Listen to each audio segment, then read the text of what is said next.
What's going on, everyone? Welcome back. Keeping on podcast. Yes, We're back sir. here with Viraj. Yes, sir. Guest here, Abe Cohen, also known as Supercar Abe. That's right. Thank you so much for being here, Abe. It's a pleasure to meet you. Yeah. It's Being been in a while, environment. man. Yeah, it's been a while. We're just happy to be back. And Abe, just get us started a little bit. This is my first time knowing you. Yeah. You've got to know Viraj Yes. for how Yeah. long now? Abe, 3 years. 3 years at least. 3 years. 2022, I got my first car from here. And, Right. I mean, Abe does more than just Lamborghini, Bugatti, Koenigsegg, Hennessy. One of the best salesmen, I would say, in all of these brands. Yeah. So tell us a little bit about Abe, how you got started, where the journey got you from where you were. I know we've talked about this off camera, but a little bit about how you got started, where you were. Maybe just go from your childhood all the way up to now. Yeah. So I mean, that could take forever. but no, I mean, well, first I'm with the Warren Henry Auto Group. Yep. It's a big group. They have 23 franchises. So I manage now their Bugatti, Koenigsegg, Hennessy, Lamborghini, Hispano Suiza. So we only started as a Lamborghini, like standalone store. Right. And then we kept earning and getting more franchises. And it's funny because as we got getting more franchises, they became more expensive and more expensive cars. So it started getting a little. The barrier of entry got much higher. Yeah, absolutely. So I'll fast forward all the way till after college, I think. Got it. Yeah. Yeah, exactly. Your professional journey. Yeah. So, kind of college was kind of a professional journey. I will throw that in there because I was the first in my family to go to college. I didn't want to go anywhere. Back when I was applying, I don't know if they still do it. They had a common application in the state of Florida. Yeah, they still have that. And I got into Indiana, and that was like big for me. Yeah. I was like the first person in my family, but my parents were like, we can't afford Indiana University out of state tuition. It was too much. So I applied everywhere in the state of Florida. The only place I didn't get in was UF, and that's really where I wanted to go. So I was like, my brother didn't go to college. My parents didn't go to college. I was like, I don't need to go to FAU. Yeah. My mom's like, no. You're going to college. You're going to college. You're the first one that got in. You're going to college. She like basically put me in a car, took me to FAU, and she's like, this is I'm from Miami. So she's like, so even though it's only 45 an hour away, it's close enough to home, but you're far enough where you're away and you're going to learn something. Awesome. So I did that, and I said, you know what, if I'm going to be a small fish, I'm going to be a big fish in a small pond. So I was the youngest president of my fraternity. Oh, wow. I met some great guys. They kind of mentored me. Then I ended up becoming student body president. What did you major in?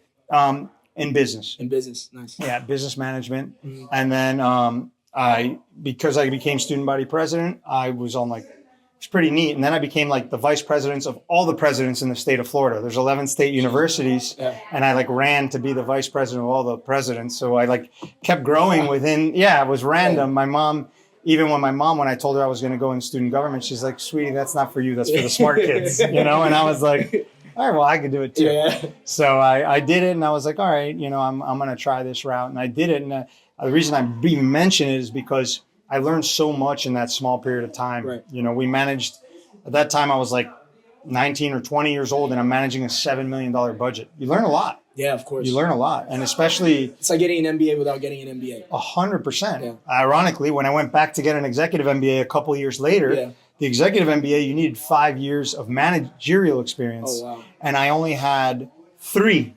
But they counted my vice presidential year and my presidential year as managerial experience. Wow. So I went back, and I was like the youngest in the group getting an executive MBA because the company I went to work for, because I was student body president, they recruited all the presidents of the class. They would recruit them to be in this company. That's sick.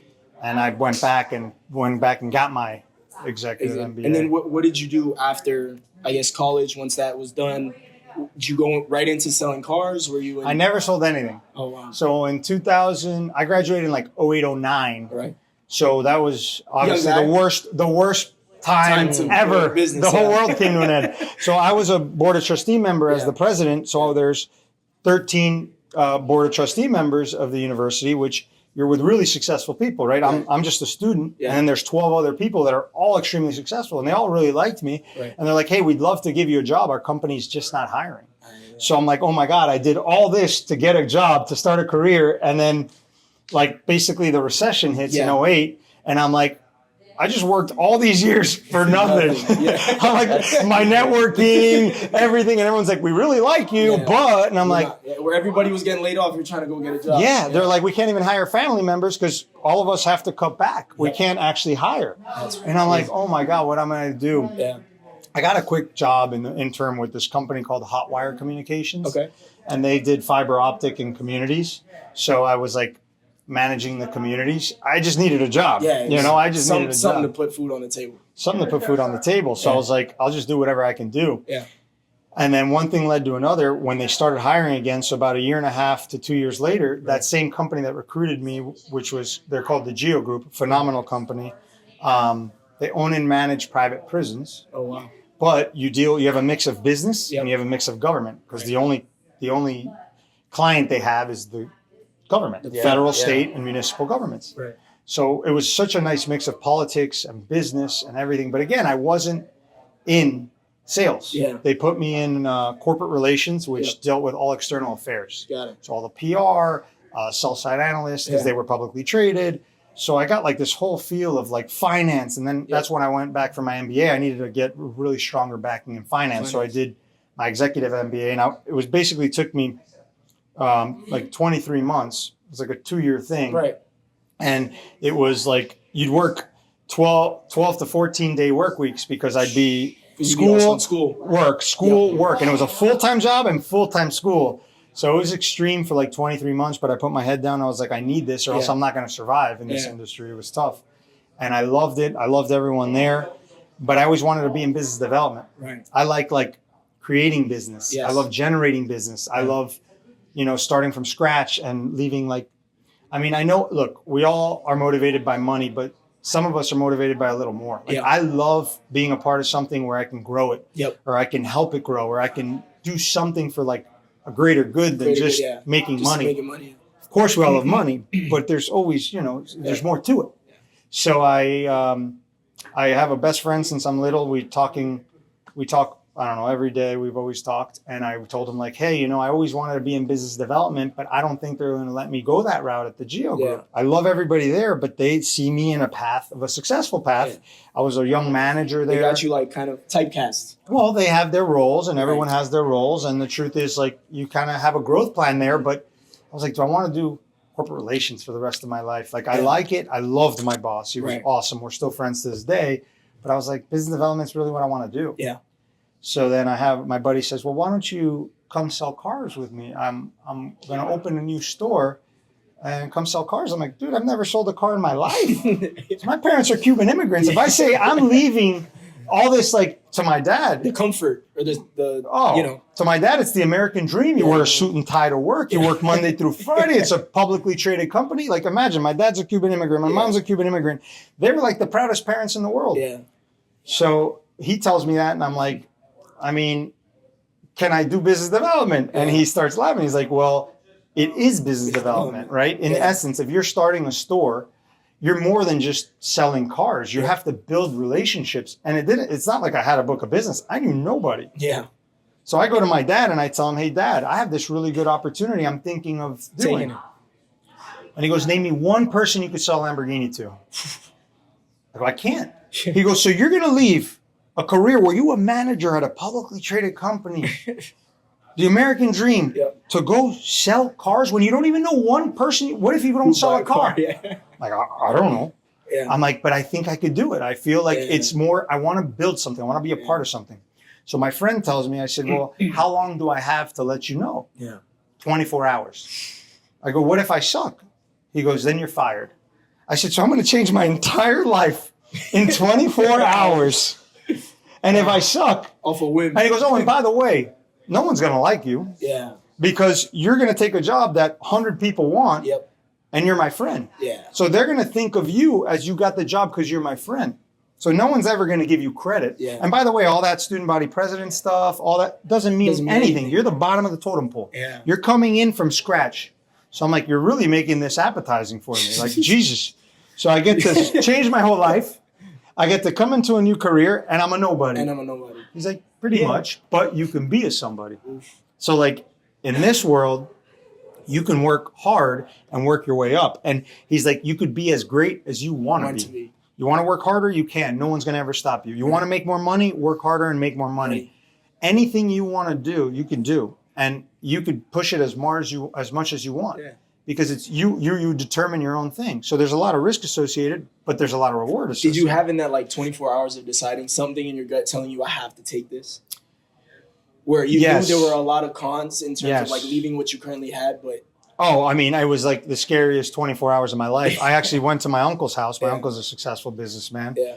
And I sit with him and I'm like, Theo, what should I do here? You know, like he goes, answer me a question. He goes, are you capped on the amount of Lamborghinis you can sell? I go, that's the question you're asking me? He goes, well, if they give you 10 Lamborghinis, are you allowed to sell all 10? Yeah. I said, yeah. He goes, if they give you 100 Lamborghinis, are you allowed to sell 100? I go, yeah. He goes, they have 23 other brands. Are you allowed to sell any brand in the group? I go, yeah. He goes, I think you'll be great. He goes, just make sure in your interview that you ask them, whatever the amount of cars is that you can get, make sure you're not limited to how many you can sell. I said, deal, but that sounds crazy. He goes, how many do you think you're going to sell a month? I go, well, I'm thinking you sell one a month. If I have a monster month, maybe 2 or 3. Yeah. He goes, okay. He goes, let me explain this to you. I'm a businessman. I understand supply and demand. Yeah. If you have 100 cars, you're going to sell 100 cars. If you have 10 cars, you're going to sell 10 cars. It's a product that people want. It's not a product people need, and there's not a lot of supply. It's true. He goes, so you just make sure in your pay plan. And I go, but do you think I'll be good at it? I had never sold anything before, especially not a Lamborghini, not a car. He goes, don't worry. He goes, sales is like dancing. He goes, either you got it or you don't. He goes, and you know how to dance. So I was like, oh, okay.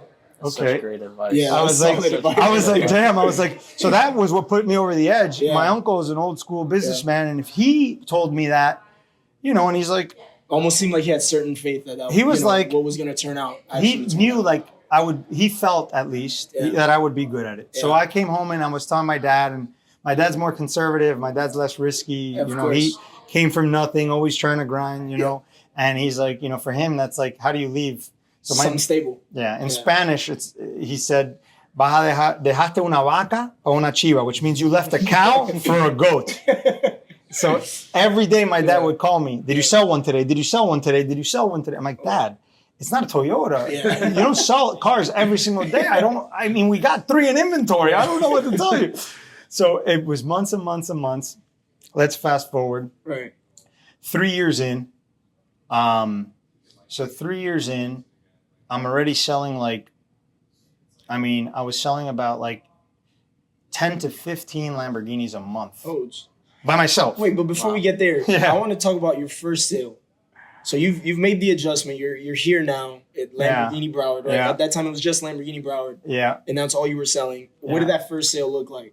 Oh, it was great. It was, ironically, the guy's still my friend to this day. He's actually almost like a mentor. Oh, wow. He's helped me purchase my first home. He was my first client, and he's almost helped me, and he's actually helped me with a lot of things. In life. Wow. He's a really good person. Actually lived down the street. Yeah. Came in one day in a white Silverado pickup truck. Yeah. Guy walks out of a Silverado pickup truck. But I never judged anybody, no matter what, because my mother was judged when I was younger. Yeah.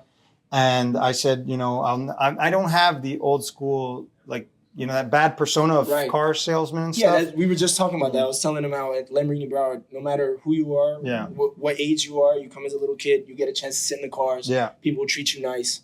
That's what I love about this place. It's like a family environment. That's our culture. That's how Leo is. That's how I am. That's how the owners are. Yeah. But so the guy walks in and he's like, I'm interested in, you know, I'm looking at these Lamborghinis. Long story. Now, how many days is this from making that transition? Was it immediate? It was probably, we were grinding. So it was probably 2 months in. Wow. Yeah, we were grinding because we didn't know anybody. Yeah. We had to go meet people. Yeah. I didn't know anybody. That's what I was going to ask. How does that work? How do you start building? I'll never forget. I had an Infiniti G20. Yeah. Okay. And I would pull up to all these car shows. Any car show, I would literally go online and just find car shows and then talk to people at car shows and get more car shows. And I'd drive to anywhere I can get into that people would let me in. And I was so embarrassed with my car that I'd park like all the way. You'd have all these like supercars, and I'd park like all the way in the back and literally walk like half, like as far as I could, so nobody would see my car. Wow. And I'd walk in and I'd be like, "Hey, nice to meet you. I'm with the new Lamborghini store. Your car's beautiful. Blah blah blah." I didn't know a lot. I didn't know values. Right. I didn't know a lot of brands, believe it or not. I had to learn everything. So I was like, just learning, and I'd sit and listen to people. And it's funny, some of those people I met along the way, I still talk to. Like Brooks from Drag Times. Right. He's probably one of the first people I met. And that was one of the greatest people I met, because think about all the knowledge he has when it comes to supercars. Of course. He's one of the biggest YouTubers, especially locally. Yeah, no, yeah. I mean, he was at my wedding. You know, we awesome. became really good friends because of that since the beginning. And he, you know, and he would like invite me to all his events, and then all the people at his events were good people. Yeah. So I met a lot of people through there, and then you'd get one sale or whatever, but it was just like, and then I'd go to like event after event after event, and I would just, literally, I was single. Yeah. I had no choice. Right? I had to make it. Or you were just not so like wasting time. The first year I would drive home and I'd be like, what am I doing? This is miserable. I was like, for at least a year and a half, I was like, what am I doing? I literally left this great job that I had. I was like a young rock star, I was like their golden boy. Yeah. And now I'm like, I mean, my last job, the CEO would take me to like golfing with him on a private jet, like crazy stuff, just because I knew how to golf. So he'd be like, hey, you can come with us. We just need an extra person and you know how to speak to people. I'm like, all right, because, they do their business and I just stay quiet. And if they needed me to talk and I was sitting next to somebody, I was good and polished enough to talk. Yeah. But it was like I had this great job, and I'd drive home every night and be like, what the hell am I doing? But I'd keep telling myself, like, it's not easy. It's a means to an end. It's not easy. It's a means to an end. I'm going to break through. I'm going to break through. I keep meeting people. I'm one step closer. I'm one step closer. And I like would literally mentally like completely psych myself into believing that it was going to work no matter what. Wow. And power of affirmations. Yeah, I wouldn't share it with anybody. Yeah, this is probably the first time I ever share it. I wouldn't share it with anybody because I was embarrassed. Yeah, I was like driving, my old Infinity, like driving home.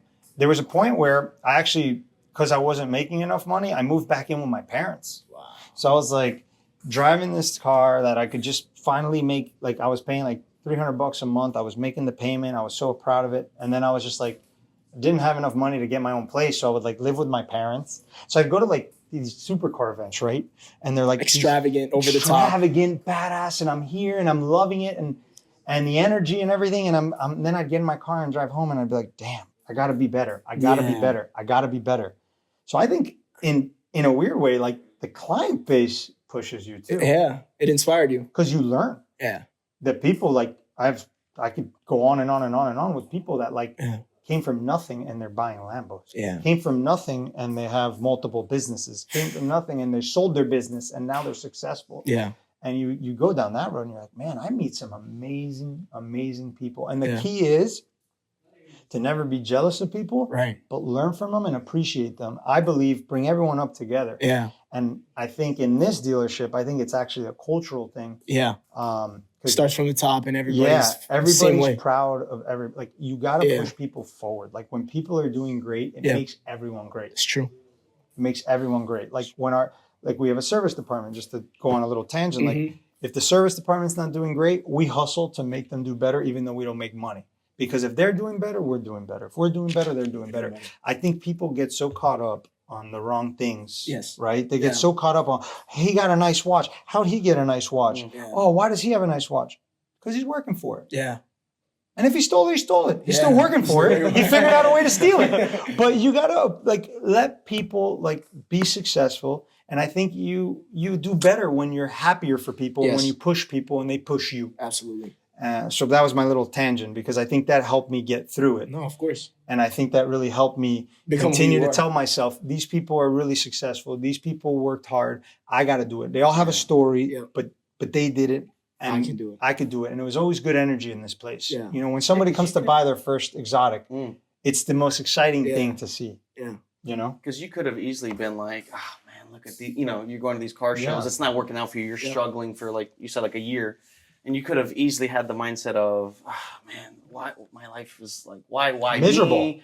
This sucks. Why can't I be like that? Why can't I, and you kind of, if you take just changing your mindset to that negative shift, it could have altered you in a completely different way. You could have given up. You could have just been like, maybe I should have just stayed at my other job, stable, whatever. For sure. But you instead took that approach of how can I, I'm meeting these great people. That makes me want to be better. Better. Yeah. 100%. And it doesn't mean you want to be them. No. It means you want to do well as well. Yeah. And you want to work hard in your be the own best version of yourself. Best version of yourself. Yeah. That's exactly how I feel. And I've been very positive And about so it. let's say that first person comes, Silverado, gets out. Oh, you yeah. judge them. They come in. Comes in. Guy comes in. I take him on a drive. It was a rear-wheel drive Huracan, a red one. And it was it was beautiful. Yeah. Classic little. And he goes, let's go on a test drive. Blah, blah, blah. One thing leads to another. Pulls out a checkbook, old school. Pulls out a checkbook because I love the car. We make a deal. I was so excited. And he pulls out a check. I don't even know if we could accept checks. When was the last time you wrote a check, right? I'm like, this is great. So he pulls out a checkbook, writes the check. Here you go. He goes, I'd love for you to come to my house after. This is my first Lamborghini ever. And I'm like, wow, this guy bought his first my first Lamborghini right? also. I'm like, me too. Yeah. So he goes, come to my house and have a scotch. This is the kind of guy he was. Wow. I go to his house and I'm thinking this is his first hypercar ever. Yeah. Brings me into this big, extravagant, beautiful office. High ceilings, beautiful, rich mahogany, the whole shtick, right? Out of a movie. And I see on his wall, all these little model cars. Of all of them, and they're all Ferraris. Oh, wow. And he's like, oh, I didn't tell you. This is my first Lamborghini. But I've had 13 Ferraris. Wow. He's like, congratulations. This is the first car to ever move me away from a Ferrari. And he's like, and it wouldn't have happened if you guys didn't teach me about the brand. Because honestly, I was always apprehensive towards the brand my whole life because of the old stuff. The narrative, yeah. And the old stuff and the persona. And he's like, but this car is unbelievable. The Huracan is revolutionary for Lamborghini. I mean, it pulled people out of cars that. How did that feel for you? Now you've made this even from a negotiating standpoint, were you just willing to accept any number he was ready to give you because it was your first sale, or it was you had to stick by you had a certain dialogue or a script, or how did that? Well, first I was naive, because I believed you just buy the car, you don't negotiate. Yeah, what is it? It's a Lamborghini, you can't negotiate. That's what I would think. Yeah, exactly. Someone from the outside. I was and the guy's negotiating with me, and I'm like, I don't understand. What do you mean negotiate?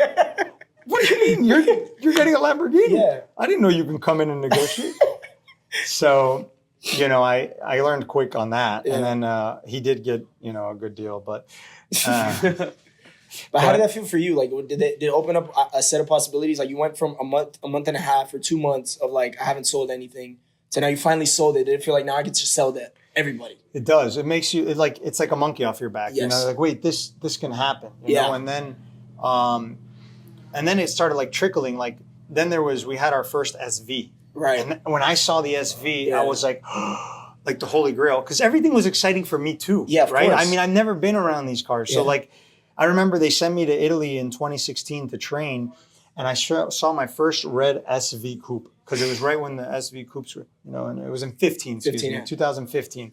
And the SV coupe was at the factory first, and it was gorgeous. It was out in the factory, and you're like, that was the color they marketed too, was the red one. I'm in Italy. My first time to Italy. That's incredible. I'm like, oh, that was a mess. Yeah. Because I didn't know that they only have manual cars, and then it was a mess. But anyway, I get to the factory and I'm like, wow, this is the Holy Grail, right? It's if you love sports and you get to step on a court or step on the football field, you're a huge Dolphins fan and you get a sideline pass, and you're like, wow, and you just amazing. Look at the grass or something like that, and then surreal moment. And I'm just looking at it, and all these guys that were there have been with the brand forever. They're not that excited, and I'm like, I just geeking out about the smallest stuff. Yeah, I'm I see the SV, and I'm like, this is where they test drive the cars, and this is the factory, and this is and I'm walking around, and I'm on a high, dude, on a high, any kid for the first time seeing the brand, and I'm the only thing I pray for is I could be this excited forever. Yeah. Which you don't. Yeah, of course. You can't. Yeah. But I try to take that excitement and say, you know what? To some people, that is their excitement because they earned it to buy it. Yeah. They earned it to buy it. Yeah. So I was like, it's a motivator for a lot of people. Oh man. And when I have stories with guys. I remember when a guy he was sitting with me with a CPA. Yeah. And he goes, let me call my CPA and make sure I could do this deal. Not a financial advisor. Yeah. And I guess they put his accountant on the phone, and he's like, hey, I just want to make sure I can buy this car, blah, blah, blah. And she goes, I got to tell you something. I just did your taxes. You're officially a millionaire. Wow. And the guy's like, what? Can you repeat that? And I'm like, I want the Lambo guy to hear that. And the guy came in on a BMW with basketball shorts and a T-shirt. Wow. And he didn't know if he could buy a Lambo or not. He was just kind of, but I still took him on a test drive. Wow. And he's like, you're going to let me drive without even knowing? I'm like, yeah, dude. Why not? Why not? You're a person. I don't know you. You don't know me. And you're interested in the car, right? Yeah. He goes, yeah. I'm like, well, if you're interested, would you buy it? He goes, yeah. I go, okay. So he gets on the phone and he's like, man, that was a cool experience. He goes, you got to experience a special moment in my life by accident. Right? I was just sitting next to him and I got to experience that. And he's like, wow. And then he went off with his first Lambo and the guy was ecstatic. Left his BMW here in his basketball shorts and a T-shirt, got in his Lambo, boom. And drove out. And he's like, dude, this was a great experience. I never thought I was able to buy a Lamborghini today. Wow. And he goes, he goes, I want to tell you, I went to other dealers. They didn't even let me test drive. Wow. They were already trying to do a credit app before we even did a test drive. And I'm like, well, what if you didn't like the car? Yeah. And he's like, I was going to like the car. Like, I don't care what it drove. Like, I was going to want that car. Like a reoccurring thing, right? Like not judging someone based off that first impression. Like your first sale with the Silverado. Yeah. You could have easily been like, oh, yeah, this guy's not. And both moments, the guy with the basketball shorts and the T-shirt, both moments end up being memorable moments for both of you involved. Like the first guy, his first Lambo, your first sale. Yeah. For this guy, he just found out he was officially a millionaire. Yeah. And he's you were getting there his for first that. Lambo. I'm sure you guys see the opposite too. With people come in with really tricked out cars because they rented it for a day and they come in, they're like, can they buy it or can they see it? And they come in the opposite effect. They come in with a girl and they're trying to flex, and then they're like, oh, let's see what we should buy, and they go and they make like a whole scene, and then they don't buy anything because they're not really here to buy.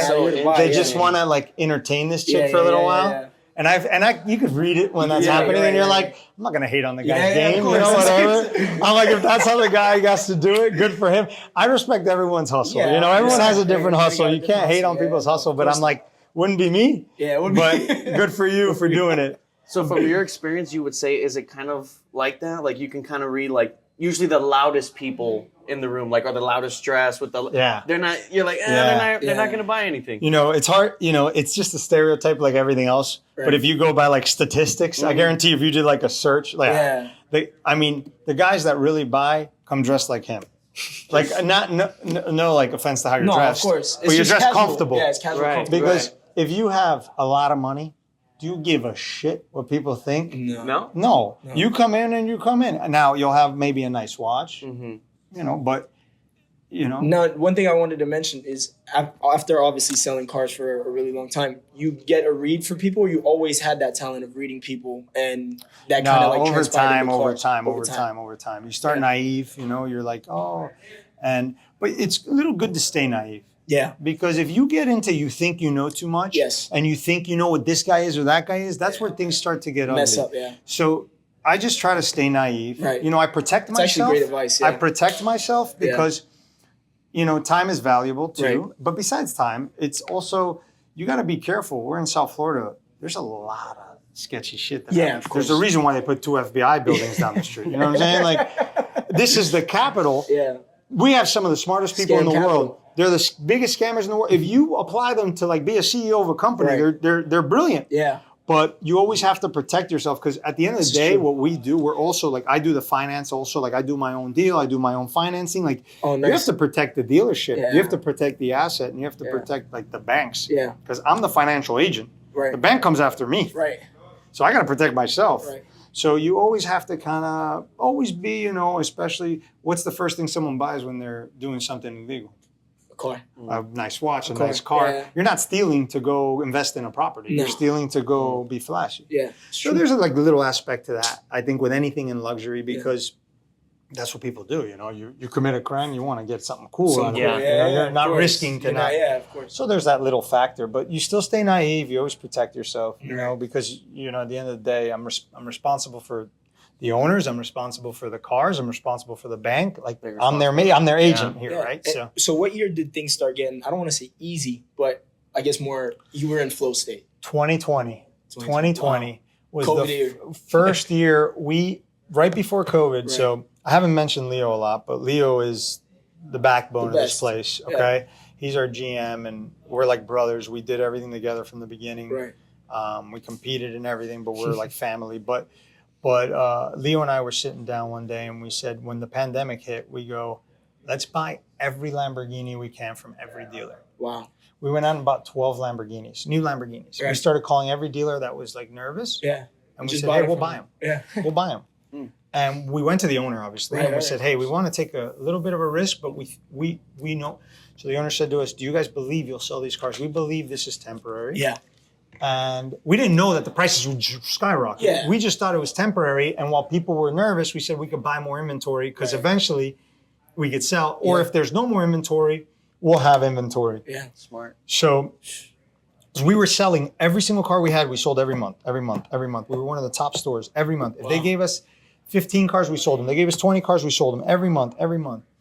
And so basically we went out and we bought every car we could that people would let us. And we sold more Lamborghinis than anyone in the world that year. We broke than anyone in the world that year. We beat forget the US, every country. Damn. And my buddy's the GM of Beverly Hills, one of the coolest guys. Yeah. And he, Beverly Hills is a big boy store. We're in Davie, Florida, bro. You know what I'm saying? So I called him. I'm like, yo, Tim. I'm like, what's my zip code? He goes, why the fuck would I know your zip code? He goes, you're in Davie, Florida. I don't even know where Davie, Florida is. I go, well, I know 90210. I said, we might beat you this year because they used to publish numbers. They went away from publishing numbers, but they used to publish numbers. And I was right there, and I'm like, I could actually beat you for the first time. And this is 2020. 2020, and he goes, we still have 2 days left, you know. And I'm like, let's go, baby. What do you think it was that year that made like the sales just grow like that for you guys? What was the? I think what happened is in the beginning of the store it was me and Leo as sales guys, and we had a GM. Right. And I don't like talking bad about people, but the GM just didn't. Like, he wasn't operating at the same speed as me and Leo. Me and Leo were like hustlers beyond. Yeah. We were both single guys and we didn't care. We were going to make money. And I've never met and think about this. Leo was like the LeBron James of the car industry. Mm-hmm. And I come in, I'm like a rookie in high school. Yeah. You know what I'm saying? I'm a freshman in high school and this guy's a LeBron James. Yeah. And we come into this business together and he used to sell Infinities. Dude, he did 52 Infinities in 1 month.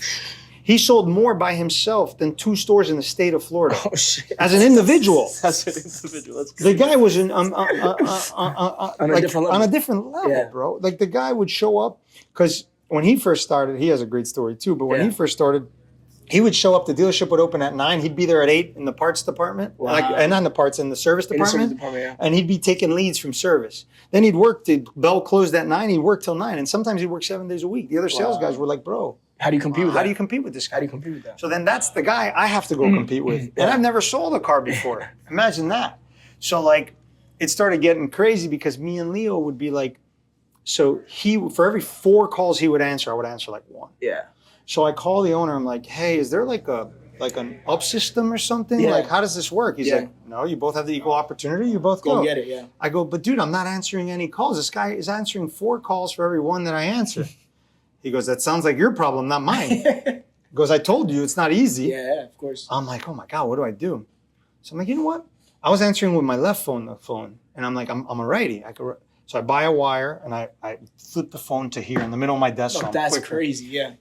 So that helps a little, but not enough, because I learned later, would have his finger on the phone, because we only get leads through our call center. Right. So he'd have his finger already on the speaker button. So I'm like, dude, this is insane. I can't. So I go, all right. It's like a millisecond difference. I'm like, this guy's like a maniac. Yeah. So I'm like, all right, I got this. So I get in earlier than him, and I unplug his phone. So the first couple calls I start taking. So I'm like, all right, I got this guy now.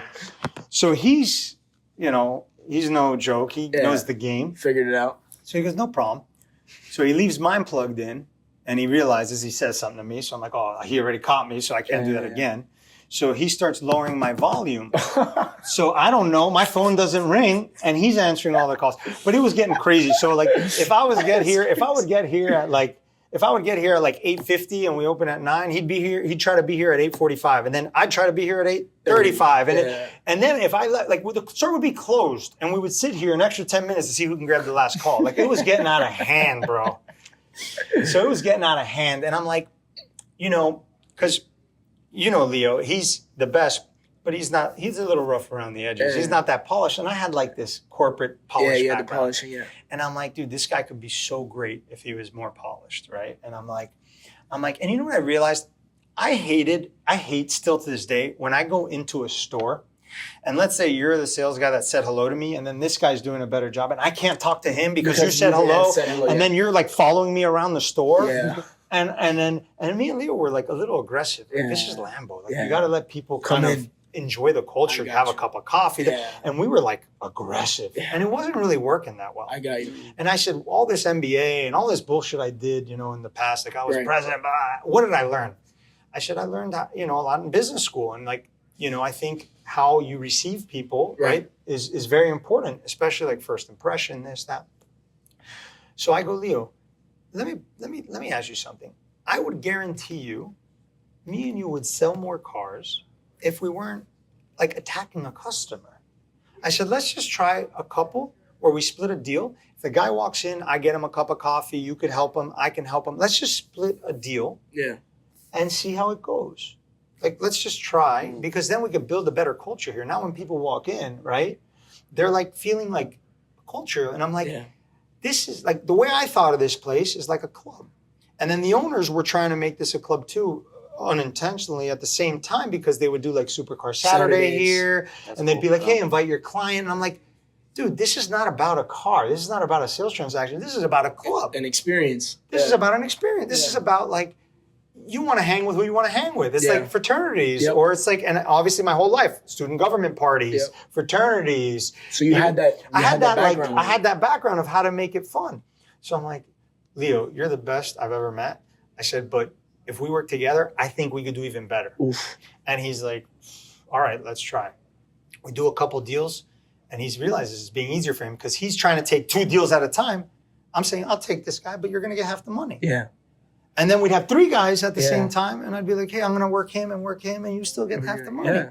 And then little by little, so people would come. And then little by little, people started coming to hang out. Yeah. Then they felt like, hey, let's come on Saturday. Hey, let's come on Supercar Saturday. Hey, you guys are fun. And then now, if there's one guy, me and Leo are sitting like this, talking to one guy, hanging out, having coffee, da-da-da. Because back then, you didn't have the client base we have now. Right. So it's like, you'd have all this time. Easy, yeah. And then everyone's like feeling it. And everyone's like, we love you guys. And it's like, they didn't pull us apart. Like, it was part of the package. You know, it's like, if you know Abe, you know Leo. If you know Leo, you know Abe. It didn't feel transactional where it's like, oh, okay, no, wait, you're mine. Like, okay, stay here with me and let's, you know, that's now it never just was like, So even if Leo was busy with somebody and let's say he sold the guy the car and I'd be like, hey, how are you? Hey, let me show you the shop. Let me do this. Let me show you the car. And everyone felt like this, like, comfort. Ease. And I think once we got to that level, and obviously, like the GM had to go because me and Leo would work until like, we'd call this guy at like 7:10. Hey, I got a trade number. And the guy would be like, asleep. I'll wait till tomorrow. And I'm like, and then the guy would go buy a car somewhere else. And me and Leo would be furious, right? So like little things like that. And he was just working at a different speed, right? But nice guy, nothing bad to say about the guy, just at a different speed than me and Leo were a little like hard to handle. Yeah. And eventually, me and Leo always talked. And I said, Leo, you know, you should keep learning finance and I'll learn everything you learn, but you know, together we can grow in this business. Right. And they really took a liking to like Leo was working really hard and I was working really hard and I would always support him, whatever he needed. And we kind of almost became like back in the day where I was president, vice president, but I knew how to work together. And I would always help him and we'd grow together and I'd help him, you know, with the polish stuff. So I dealt with more like the manufacturers and the events and the relationship building. So like Leo understood more transactions and then I understood more long-term because I'm like, I'm not going anywhere. Right. So if I'm going to build a client, you know, it's always going to be together. It's not going to be. I was 27 years old. I'm like, I'm going to be here for the next 30 years at least. So I better, you know, build these relationships for at least 30 years. Yeah. So, you know, I was out building relationships, gaining market share, building people, like, you know. Now, you guys killed it in 2020. Moving forward, were you guys still always at the top when it came to Lamborghini Broward in terms of all the other dealerships in the country? Yeah. And we've always, like what you guys did in 2020. Yeah, we've always. And actually, we just hit another landmark last month. Yeah. We did 42 new Lamborghinis. Again, we started buying from other stores because the Urus S and the Urus Performante, Lamborghini, because of all this SE delay and then all this stuff, they kind of like shipped everything out as soon as they could, Right. instead of spreading it out. Yeah. So we got this like big, all the dealerships got this influx of cars. We saw it as an opportunity. Yep. A lot of dealerships complained and said, "Oh my God, we have these cars, but we have the SE coming. Are people going to want the S? Or people going to want the Perf?" We're like, wait, We'll take them. we'll take them. We'll take everything. Yeah. Anything we can get, we'll take. And we bought every dealer again. We did the same thing we did. Wow. Hey, we'll buy your cars. We'll buy your cars. We'll buy your cars. Because obviously we don't get 42 cars. It's crazy. Right. And out of those 42 cars, I did 26. Wow. So from my dad saying, "Will you ever sell one?" One. I did 26 new Last month. and then I did 31 cars in 31 days. I did 26 new, 4 pre-owned Lambos. Yeah. I did 30 Lamborghinis. Wow. 4 pre-owned, because people come in for the Yeah, new of stuff and course. I'd sell them a pre-owned. So 30 new and pre-owned, and I did 1 Bugatti. So I did 31 cars in 31 days. Wow. And I did a One Mistral, Bugatti. the Mistral. It was a $6 million car. And The one to think in that point, you know, when you were thinking about transitioning jobs, right? You had this Right. stable Yeah. where you're like those 24 hours of just Yeah. fear and overthinking. Is it? Do I Yeah. do it? You know, to think that there was a possibility of not making Yeah. that leap. But not only did you do the leap, but you thrived more than you ever could have imagined. As a store, we're doing really When well. when did Bugatti come in the picture? So Bugatti came in the picture. I should say all these other brands. Yeah, as well, yeah, because it's that's Bugatti. what I manage, right? Yeah. That's where I spend like a lot of A lot, time. I yeah. mean, I do it. Yeah, I do the whole thing. You know, I've spent years on those brands. Right. Another hard brand. Right. But before we get to the Bugatti, I just want Okay. to say, like, what's super important is in this business, just like any other business, nobody cares, right? You have your final numbers. Congratulations. Monday starts. Start over. Start over. Yeah, keep going. The scoreboard starts all Yeah. over Yeah, again. it's All you so- did is win a game. Yeah. Yeah. You know, you didn't win the championship. Yeah. You won a game. Yeah.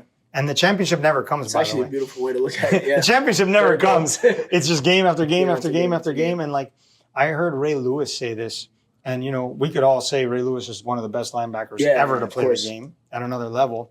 And I heard him say this. He goes, "What people don't realize is if you want to be great, you got to go Monday, Tuesday, Wednesday, Thursday, Friday, Saturday, Sunday, and then start again Monday, Tuesday." And I heard him say that, and I'm like, damn, there's Fair truth to it. There's Yeah. no way to separate yourself from Yeah. anybody, at least not in a sales world, right? Yeah. Because what do you provide for people? Exactly. You know, they want you to answer the phone. They want you to solve their problems, Yeah. you know? So, like, what can you do, I mean, differently than the other guy? Yeah. Just be there. Yeah. There is a lot of similarities, like hearing your stories, like with you and like Leo, just that constant like Yeah. trying to one up each other in a healthy way, like in a Always. competition To way. compete, Very, yeah. it's like basketball or anything Yeah. where It's like any other it's a sport. healthy And I love sport. sports. Yeah. That's when you why- hear like how Kobe or Michael Jordan and Yeah, how how they they would approach the speak, game. it's the same thing, just in a different Yeah. Industry. field. Yeah. Yeah, no, It's for crazy. sure. And then we actually like, Absolutely. and it's cool because now we became the same team. Yes. So now it's us versus No, it's also, everything. it's a super team now. Super team now. Yeah. That's the. It's thing, kind of that like was what a the big Heat did with secret. LeBron Exactly. and Chris You got Bosh. You got LeBron and Wade on the Win-win. same team, You can playing win. against everybody else. Yeah. You may not win every year, but you Yeah, go but you're 4 for winning, 4. yeah. You made fortune in four finals. No, absolutely. Yeah. Because that was like a big like secret, right? It's like you were like one upping each other, but eventually you're like, wait, what if we Even- worked Put together? it like this: even when we would split deals, Yeah. we'd still want to outsell each other. Yeah.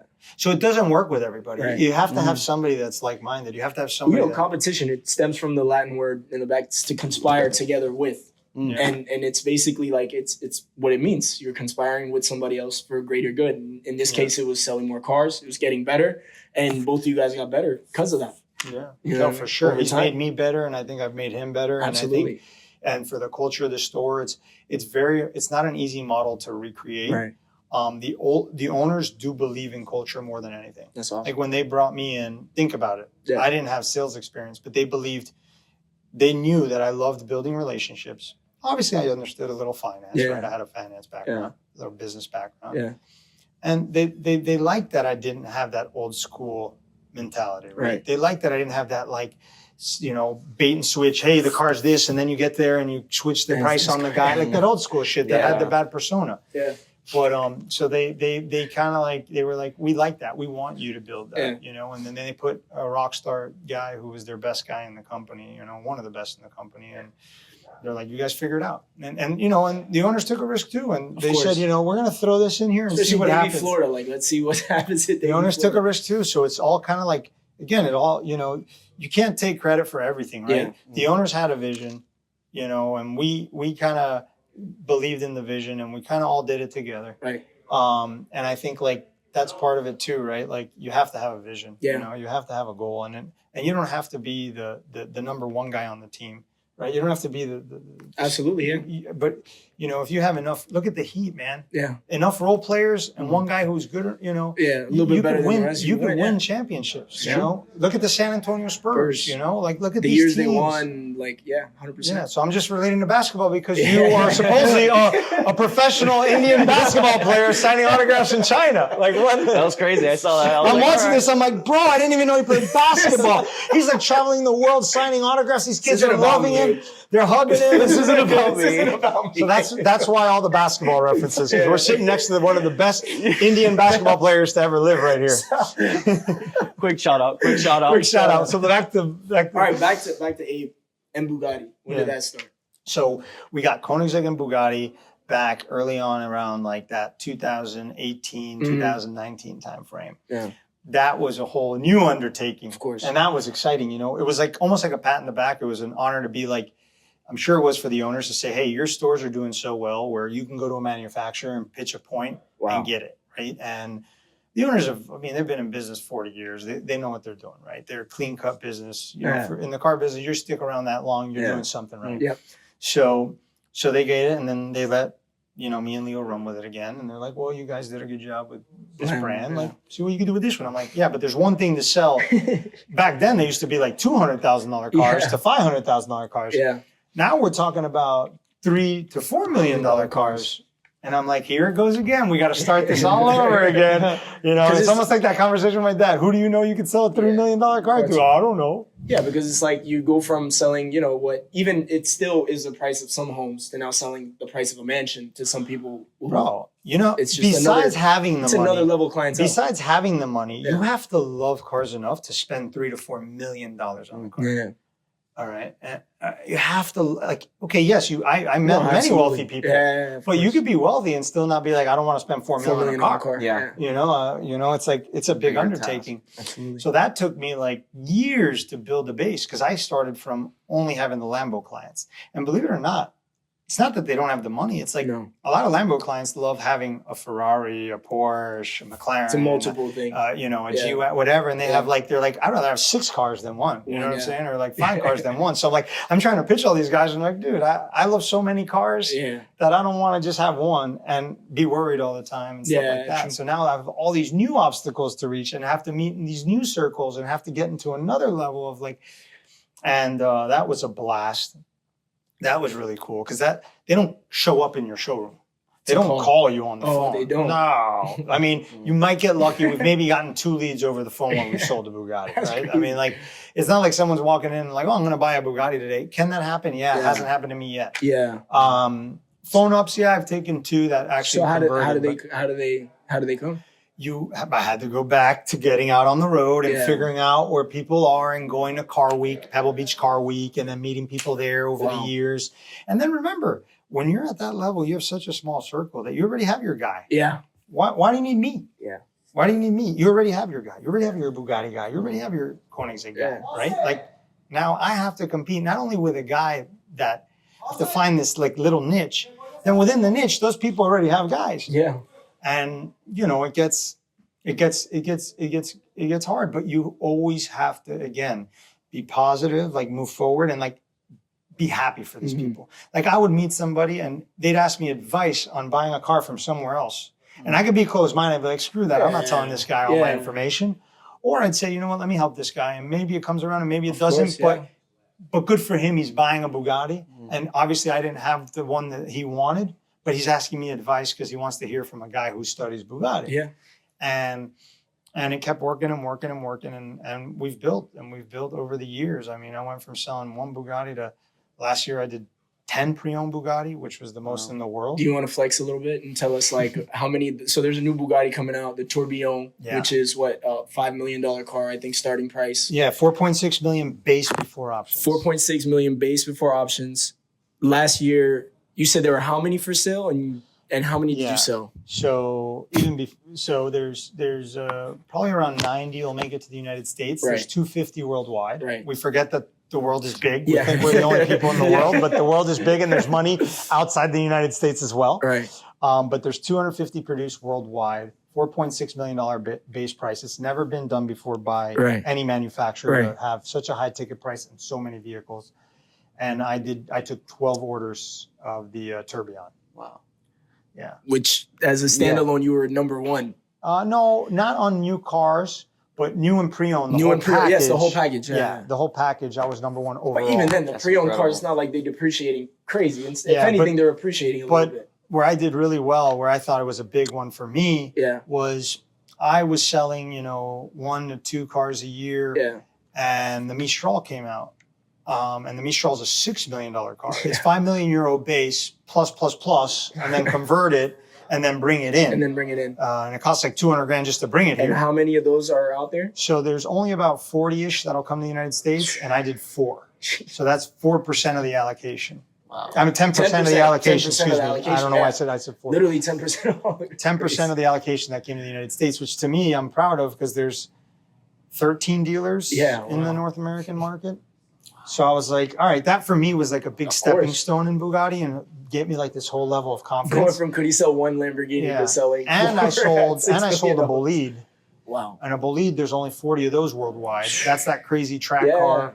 So I did that, and then I had 12 of the other one, and I'm like, now I'm starting to flow, and then I'm selling more pre-owns, and then I'm doing more with Bugatti, and now I feel great. As far as Koenigsegg, I have 27 Koenigsegg deposits. 27 Koenigsegg. And sometimes they don't even make 27 a year. No, they're different. They're different variations. Yeah. No, but I mean, like sometimes they don't make even that amount in cars for you to be able to say you have that many deposits. Bugatti makes about 70 or 80 cars a year, and then Koenigsegg, obviously they're newer, and they make probably about 40-ish cars a year. Now they've ramped it up, but back then... I remember back then it used to be like 11, 10 cars a year, 12 cars a year. We'll come to the United States, if that. Yeah. You sell Lamborghinis, you sell Bugattis, Koenigsegg's. Are you seeing, Hennessy. it's and Hennessy, right? Yeah. But you're seeing a lot of...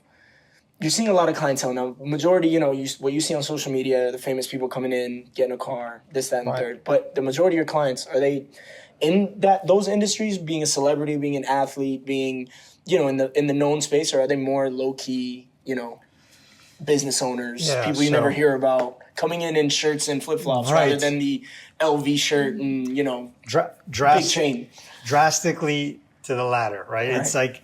Of course, we get our celebrities here and there, and we have some. It's bound to happen. We have big names, and we have some great people. But they're interesting. They're awesome, also. But even to another degree is like, because an athlete, it's impressive what they do. But like these people that come from rags to riches to make up to. I mean, we have guys that make $3 billion, right?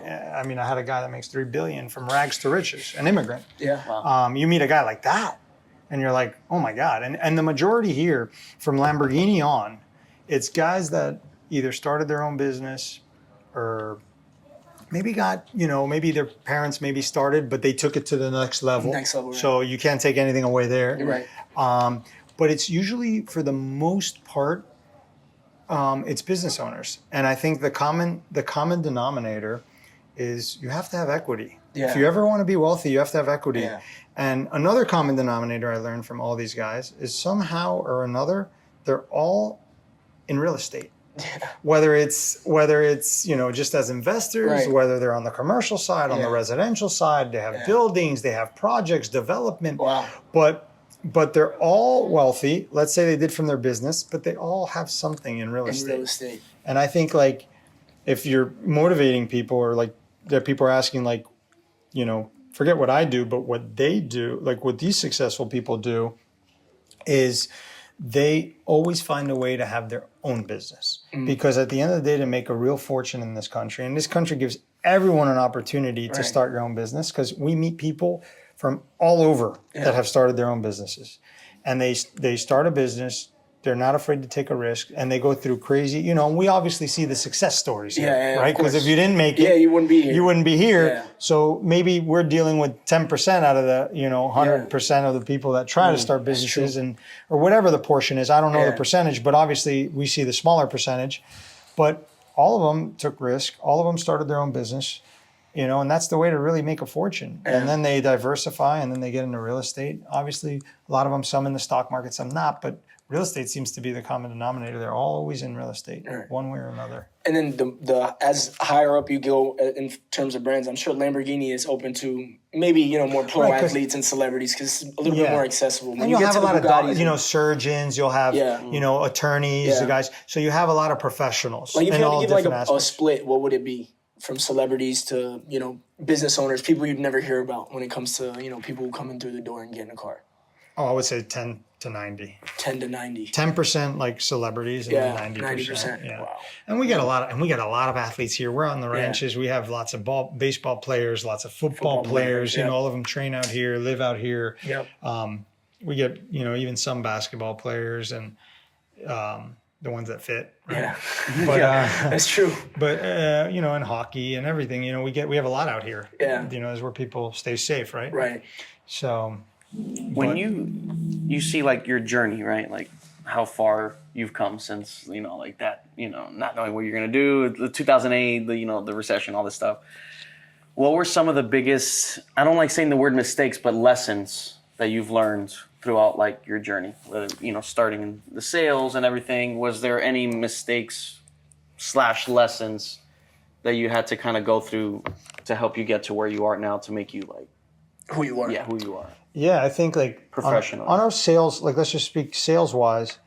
One guy told me speak twice and listen once, and that was like I was like, what the hell does that mean, right? And he's like, listen to what the people are telling you more than what you're telling them. Yeah. He goes, a good salesman actually listens more than he speaks, and that helped me also with negotiation because. You know how you were talking earlier about like, can you feel people out? Yeah. People talk. Yeah. And if you don't speak, if you sit in a room silently, someone's going to speak first. Yep. And when they speak first, they're going to tell you a lot. Yeah. And when it comes to a car, you could tell, right? Like people will tell you the things that they need, right?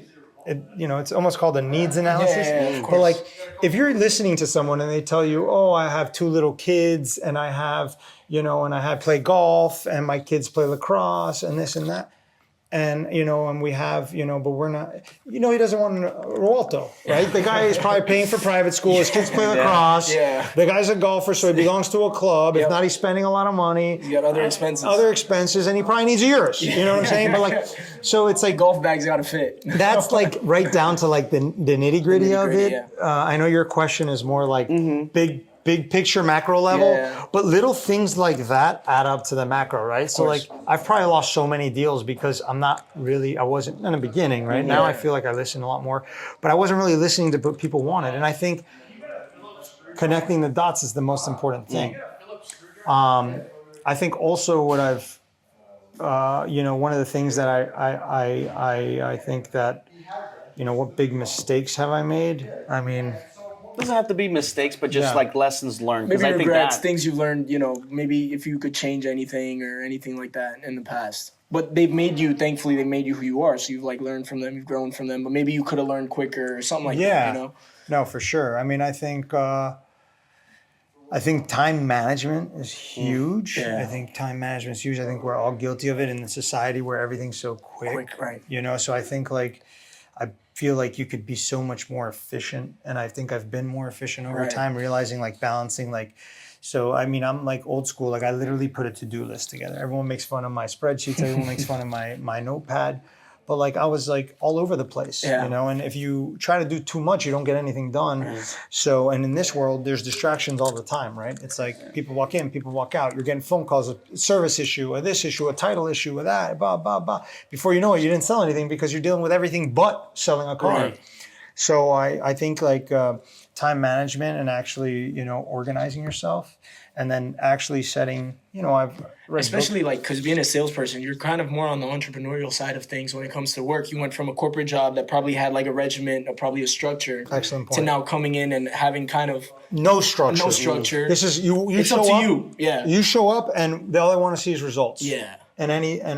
So, and I think that's in any sales job. I don't care how you get there, right? But you got to show me what you're doing every month. Right, yeah. So, or every week or every day, Because I'm sure it could get very easy if you don't have proper time management to just slip off or maybe slack off or not, meet a certain criteria because you can wake up when you want to. It's not like, all these things they may not prioritize. Exactly. Right? Yeah. I'm sitting here dealing with like more issues that I can have other people take care of. Right? Like, why am I trying to solve a service issue? I have a service manager. I have a service advisor. I have a service team.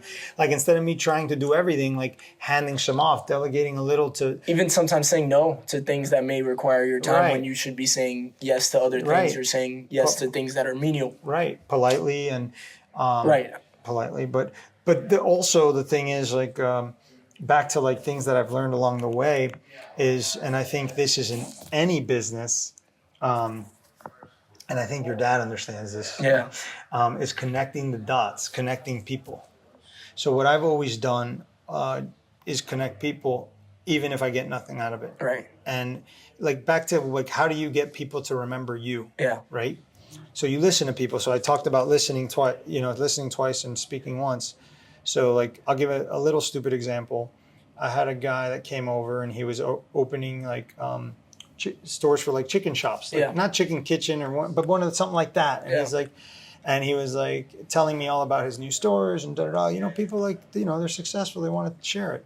And he's telling me all about it. And I was like, do you have like ice cream machines in there? Or do you have like, smoothie machines and stuff? And he's like, oh yeah, we're looking for that, but I haven't found the right guy. I said, well, one of my clients is the distributor of Taylor. Every McDonald's, every Burger King has those Taylor machines. Oh, crazy. So he's like, oh my God, I'd love to meet him. I don't have a point of contact. Right. So I call the guy, come over to the store. They meet. You know what I'm saying? They meet. And then they hit it off. And he's like, man, thank you. You helped me with this. And you took me right to the guy that owns the whole southeast of the United States. Right. So the guy is like the head guy. Just casually. So so like that's one example. There's like so many. Yeah, there's many like that, but I'm always connecting people, even whenever I can. And I think it's so important because if you could help others, they remember you. At the end of the day, you get remembered for like, wow, that's the guy that set me up with that guy and he helped me in my business, helped me do better. Relationship business. Relationship. And it radiates like a good energy, right? Like you're helping that somehow in some way, like that always kind of comes back to you. It's just a good karma, I guess, too. Yeah. And you're meeting all these cool, interesting people. Like, you get, obviously the celebrities are one thing and the athletes are one thing. They have cool stories, but you're meeting these people that you never know that are coming in with these, like rags to riches stories or somebody who's inherited a business, taking it to another level. Yeah. But then you kind of get their ins and outs. Like, it may not seem really cool, but owning the Southeast when it comes to ice cream machines to that person that's their world championship. Here's a great example. Yeah. One time, this is just coincidence. If you go on the highway, there's these big 150-foot posts, or I don't know if they're 150, maybe 120. They're big posts. Ironically, I sell to the guy that does the post. Then I sell to the guy that did the barricades for the post. I sell to the guy that fixes the engines for the guy that has trucks that go to get the post. And I had them all in the room at the same time. That's crazy. What are the odds of that? No, and they're all here and they're like, and we're looking at the highway, like right off where we stare outside. And he's like, oh yeah, I did those posts. Oh yeah, I did those barricades. Oh yeah, I fixed your trucks that had to go do that. And it's like, back to your point, like, it doesn't need to be a luxurious business. Right. You could be the guy that is the best diesel truck mechanic in the world, that you have a mechanic shop where they have to go to you and you're wealthy. Yeah. You're the guy that does the light post for the street and you're the best guy at that. You're wealthy. But you don't go to school saying I'm going to go do that. I'm going to be the barricade guy. I'm going to put porta potties and barricades. But that guy's super wealthy. And then you go, I have another guy, he calls himself number one in the number two business. He literally pumps the drains for the sewers for the municipalities. Crazy. But you don't think about these things. Those are usually the people that come in and they're like, I never thought I'd ever buy a Lamborghini, but for some reason they put one brick in front of the other and all of a sudden they have a wall that's, able to sustain them a Lamborghini or get them in your door. And people that take risks. The guy was a cop and realized like he didn't want to do that anymore because it was taking a toll on his body or whatever because he was getting older. Crazy. So he got into the business because he's like, I understand municipalities. I understand the need. Who's getting these contracts? Then he went and started a business. Started with 1 truck, 2 truck, 3 truck, 20 trucks. And now that guy's a multimillionaire, you know? But it's like you don't even think of these things. And I think that's one of the interesting things. It's like everyday things that we don't think about, like, but there's someone behind that that has a very successful business to provide that for that every single day. You know? I know we've heard from, some people who, you'd never hear about, but they're doing really cool things. Yeah. But now let's hear about what probably everybody wants to hear about. Maybe the celebrities, somebody famous who's coming through, singers, actors, from what you can name. I know everybody has different confidentiality requirements, but, I'm sure they'd love to hear some cool stories. I mean, for the most part, they're pretty public about it, right? So obviously I helped El Alfa, right, with Bugatti. Mm-hmm. I have a great relationship with Damon John from Shark Tank. I helped his wife with cars a couple times. Nice. And he was pretty public about it. Manny Ramirez, Hall of Famer. Michael Vick. I've tried to help, Frank Gore. It's like there's so many. Brandon Marshall. And in these connections, they come how? Like Chad Ochocinco. Ochocinco, most recent video. But a lot of fun. They're calling you, or you're reaching out to them, meeting them in social circles. How does that work? Yeah, kind of. I mean, everyone's different, right? So they all came in a different respect. But for the most part, they live around here. Yeah. And they come in and just treat them like regular people and know that they're not being taken advantage of in any way. I mean, Brandon's still a friend of mine to this day. I mean, Brandon and I are really good friends. I mean, some of the guys you have good relationship. Manny Ramirez has brought me lunch like 3 times. When his mom cooks, he brings me lunch. He's like the nicest guy in the world. I mean, Chad always comes by. He's a really good guy. He's funny. He's hilarious. Damon's an incredible person. I've actually had to, when I done dinner with him and got to pick his brain. I mean, talk about a brilliant person. I mean, the guy really, and he sticks to everything he says. He really does himself. He's an amazing person, and his wife's unbelievable. She's a great human being. I think one of the cooler ones that I can kind of talk about publicly, but not talk about publicly. And I've had and I have a pretty good relationship, which is nice. Definitely a good business relationship with Michael Jordan. I mean, it's public because I do Hennessy. I was the salesman of the year for Hennessy in 2023. I did the most Hennessy's in the world that year. And we spec'd one for Michael that was public. I'm sure everyone's seen it, but they didn't see a lot of things actually to it that I can tell you that are really cool. Like, for instance, one whole side has his championship trophies of the car that never got shown publicly. Right. The other side has his championships, so he's MVPs and championships one side and one side. And then the other cool thing is when he turns on his screen, it's a black cat, because that was like his nickname in college. Black cat, and obviously his golf course, Grove, the black cat's all over. That's the logo. But yeah, he's one of the best people ever. Like, the coolest thing about him is that you always loved him as a kid, as a basketball player. When I got to actually spend time with him as just an individual, he's just an amazing individual.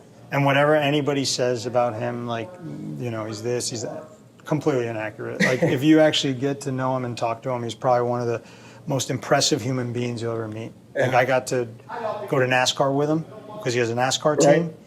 And I sit with him. Doing really well, too. They're winning, right? Oh, yeah. Winning everything. Yeah, actually, the race I went to, they won in Homestead. It was to get into the finals last season. It was unbelievable. It was to get into the playoffs. Yeah. And he's the owner, right? Yeah. Owners don't get involved.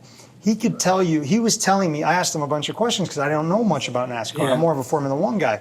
So I asked him, he could tell you from the temperature of the floor where their pit crew was to what every single position does, to the point where he even remembered that one of the guys, he gave his kid a pair of sneakers months ago, but hasn't seen them or whatever. And he's like, hey, how'd your kids like those sneakers that I got them? That's crazy. When you're thinking, this guy, with all the things that he has on his mind, he runs multiple companies. $1 billion Jordan brands. Multiple companies, and he's detailed to knowing everything. Even where he knew every single driver. He knows their style. It's like he's still studying. So people like, oh, he was just great because he could fly, or he was just great because he was a great shooter or a great defender. No, that guy is great because the guy is so analytical about everything. Meticulous and in knows preparation, about everything you talk to him about. That's crazy. Talk to him about cars, he knows about cars. Yeah. You can't BS him about anything. You talk to him about NASCAR that he loves, he could tell you everything about NASCAR. Anything he does. Yeah. He doesn't do anything halfway. Back to the Ray Lewis. Everything he does is 100%. Monday through Sunday. And he appreciates people that work hard with him. And I think that's one of the most interesting clients I have, just because he's such a big profile, but such a good human. Yeah. Yeah. For him to apply that in every aspect, not only speaks basketball. volume about it. That's incredible. He man. everything he does. He doesn't do it half. Yeah. You know, he goes all in and learns everything he can. Now, let's say somebody comes in through the door today. They come in, they walk up to you like, hey, I really admire the position you're in. Like you talked about, always look at people for inspiration rather than jealousy. They ask you simply, how do I get to be, not where you're at, but kind of in the same stature when it comes to maybe being a salesman of high-profile cars. Maybe they really enjoy cars. They want to be around this environment, the culture. What advice would you give that person who might just be starting out, maybe has, another dealership under the wing where he's gotten some reps in, but what would be your advice? It's tough, man. Right. It's a tough industry. You almost have to have a little luck. I had a little luck. I was very fortunate. The door was open for me Right. By an influential person in the company. Right. Again, to relationships. Yeah, of course. Right? Those are relationships. I was fortunate where I had a friend that believed in me. But it's with anything you do, including this business, if the door is open for you, you got to take it by the bull and run, and just work really hard and make no excuses, I think. And, you could definitely apply, you could do different things. You got to be in the business, but everything, like any other job in the world, it's timing. You got to be at the right place at the right time. And you have to be ready. So when the opportunity presents itself, you can go and get it. You can go and you can take that leap and you can go and do it. And I think, again, I don't think there's much I do that's special that anyone else can't do. I think you just have to be strong-minded. Yeah. And it's and the reason I love golf so much, it's like golf. Yeah. Sometimes you hit a great shot and get a bad break. Mm-hmm. Sometimes you hit a bad shot and get a good break. But you got to hit the next shot. Yeah. And you can't focus on the past, and you can't you can't get too excited about the future. You just got to kind of, that's great advice. You got to keep going along the way and that steady state. Next shot, and I think that's kind of the car business for sure. And I would say it's almost like any sales position, right? You got to just never get too high and never get too low, and just keep going and keep meeting people, building relationships, staying positive. Helping others. Yeah. I believe in karma. I believe in helping others. And what would you tell your 18-year-old self going into college, has no idea how life is going to pan out for him the way it does? And, obviously when you're going into college, there's certain uncertainties, especially being the first one, and you said at the time, only one who's gone through college. Yeah. What would you tell that kid? Can I tell you? Yeah. This is what I would have done differently. Yeah. So when you're young, you think things that are important when they're not, right? Mm. So you think like the little money you make, you think you have to spend it on this or on that, right? Yeah. And I don't want to say that this or that, everyone knows what it is. Yeah. And the truth is, if you were 18 years old and you could do it all over again, and you could save $100 a month, right? And then compound it and compound it and compound it. Because one thing I didn't understand when I was 18 is that opportunities will always arise in your life. Mm-hmm. And if you have cash, if you have savings accounts, if you have capital, if you have a brain, you can jump to the next level a lot easier. That's true. And I think that goes forget profession. That goes for everyone. I think we get caught up in the stupid stuff at a young age. Yeah. And if you think when you make your first buck, instead of going out and spending it, because society tells you, go spend it, spend it, show it off. Instead, I wish I would have listened to my own theory and just put $100, $100, $100. It sounds crazy, but then the Put $100 it in Bitcoin. Yeah, no, $100 in Apple in my generation, you know. But that $100, then you have enough for $200. Then you have enough for $500. Then you have enough for $1,000. Before you know it, you're 30 years old, bro. Yeah. And you have $1 million saved up. Yep. And then all of a sudden, you're relationship building. You're in your profession, and some guy comes over to you and goes, "Hey, I have this opportunity." And you have the money to invest. I got the money. Yeah. That's You true. know? And I think that's where you leap to the next level. I think. All right, Abe. If people want to find you, where do they go?